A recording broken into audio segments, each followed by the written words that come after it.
Hello, Reddit enthusiasts. In today's quick guide, we're diving into one of Reddit's most beloved features, dark mode.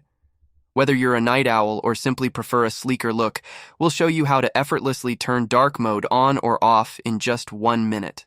Let's get started. Start by opening the Reddit app on your device and signing into your account. Make sure you're using the latest version of the app for the most up-to-date features. By opening the page, look for your profile picture in the upper right corner of the screen. Click on it. In the drop-down menu, look for the Settings option, which is usually represented by a gear or 3 vertical dots. Click on it to access the Settings menu. On the new page, look for the Dark Mode option in the drop-down menu.